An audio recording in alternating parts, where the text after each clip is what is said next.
Taip, šiandieną lyja, lašnoja, bet gera diena želdinti vazonus. Apskritai, sodinti augalus labai gerai, kai lašnoja, neapsiniaukia, kai skaisti diena, ištraukiam saulė plieskia, tada ne taip gerai. Bet šiandieną noriu apželdinti šiuos gražius vazonus. Korteno vazonai, kurie įsilieja į būsimą gyvatvorę. Kol kas tik tai auga. Ir aš noriu paprastų paletinių, lengvų spalvų augalų. Ir tokių augalų, kurie reikalauja kuo mažiau priežiūros. Ir pasakysiu augalą, kurį sakysite, tikrai daug augalų yra paprastesnių ir lengviau prižiūrimų, bet vienas iš tų, pažiūrėkite, kokia graži spalva. Iš vis ta genties graži paletinė spalva, nugesinta, nerėkianti, man labai gerai tinka. Ir aš galvoju, čia ir pasodinsiu, čia ir padarysiu. Jei į kompaniją dar Penicetum purpureum, kuris užaugs labai didelis, stiprus, nežiemojantis. Tai yra soruolė, kuri nežiemoja. Čia irgi vienmetė gėlė, viskas paprasta, bet šios dvi gėlės yra labai stiprios. Ir jos užbujoja, viską užvaldo čia, visą vasarą žydi ir atrodo labai gražiai. Gerai, kaip paruošti vazonus? Pirmas darbas, į dugną dedu šiek tiek akmenėlių, žvyro, galima skaldos, galima netgi trintų kažkokių tai betono gabaliukų, kad tai veiktų kaip drenažas. Niekada negalima palikti, kad vazonas užmirktų. Būtinai turi būti skylės, būtinai drenažinis sluoksnis, o tada pradedam dirbti. Jeigu vazonas didelis, jį reikia daug užpildyti žeme kompostinė ir tai kainuoja gan nemažai. Todėl tikrai verta panaudoti, pavyzdžiui, senas malkas, kelmus, šakas, dėti dugną ant drenažinio sluoksnio.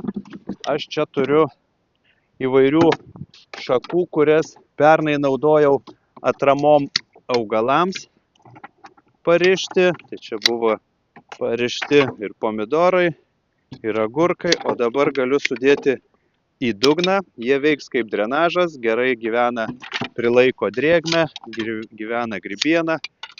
Čia lygiai tas pats kaip pakeltos lysvės.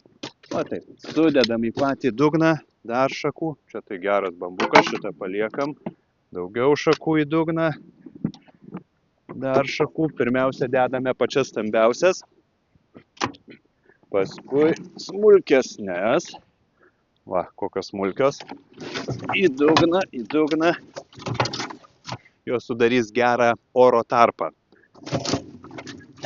Tada turiu labai paprastos medžiagos.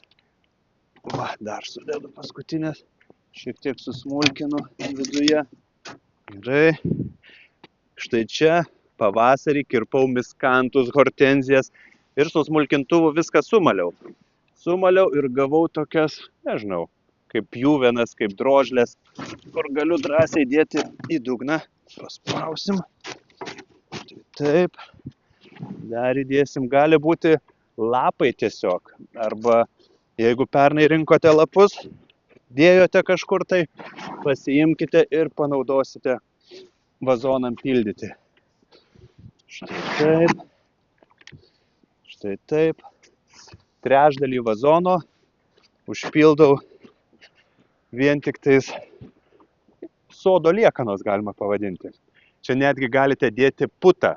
Jeigu pirkote šaldytuvą, televizorių liko putos, galit sulaužyti, sudėti ir sutaupysite kompostinės žemės.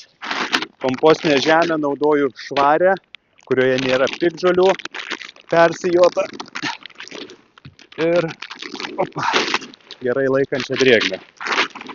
Taip, labai gerai, vienas maišas, išlyginu, lengvai paspaudžiu viską.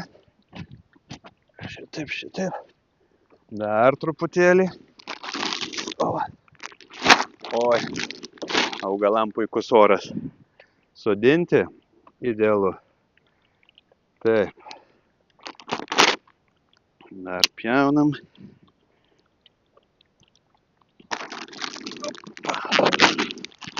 Dar dedam. Kompostinės žemės beveik iki viršaus.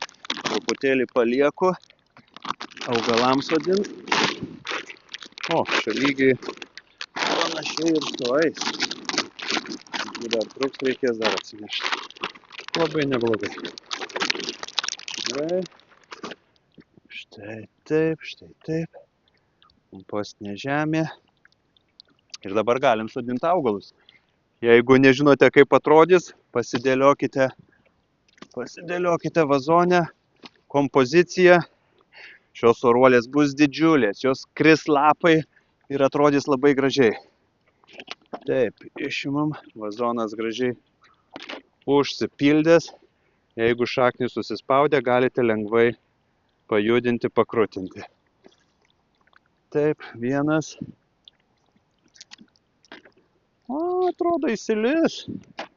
Nereikės beveik laistyti, bet laistyti visada verta. Tai, dar viena gražuolė. Štai čia turiu, net laikiau, iškasiau žiognagę. Dėl spalvos. Žiognagė maitai dabar kaip tik žydi.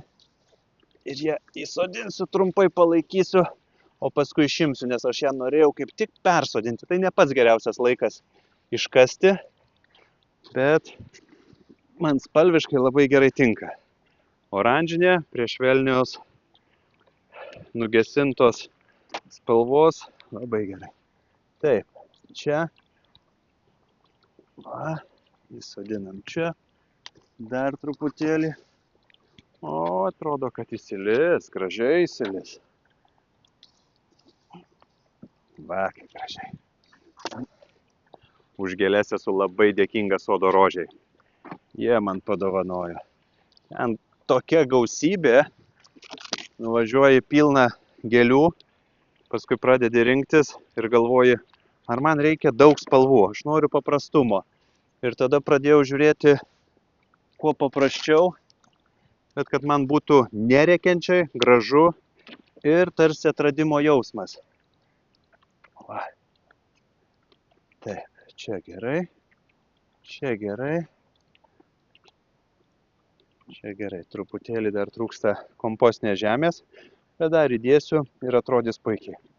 Labai gerai, jeigu turite stambių pušies žievės drožlių ir jas uždėti kaip mulčą, ne taip išgaruoja drėgmė.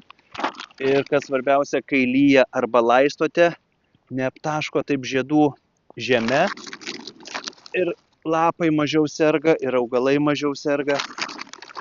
Todėl sudedu dar natūralios pušies žievės, tokių gražesnių gabalų. Jeigu per didelis, perlaužiu.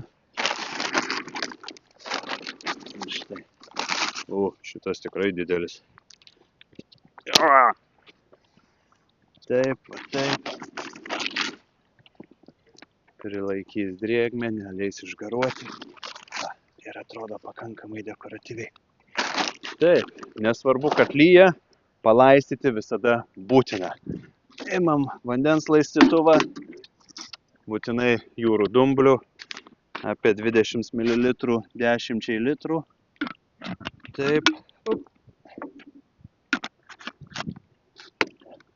Bet ką sodinant, paimam, padarom, įpilam, permaišom ir palaistom. Šitaip, šitaip, ir šitus, šitus. Va. Labai gerai.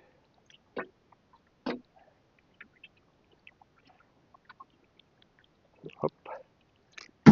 Viskas. Manau, kad atrodo puikiai.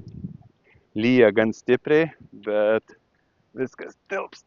Tuoj aš pabandau parodyti jums, kas gavosi. Štai taip.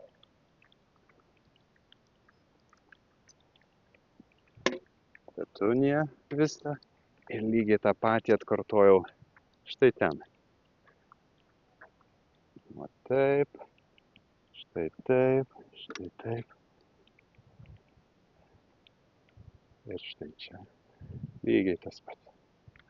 Labai gražiai, pastelinės spalvos, ramios, gražiai atrodančios, nerėkiančios, o gėlės atsikartos visose pusėse. Ir bus labai gražu. Netgi ten tokią pačią kompoziciją padariau. Viskas. Tiek žinių, tiek žinelių sodinu ir parodysiu daugiau, kaip daryti.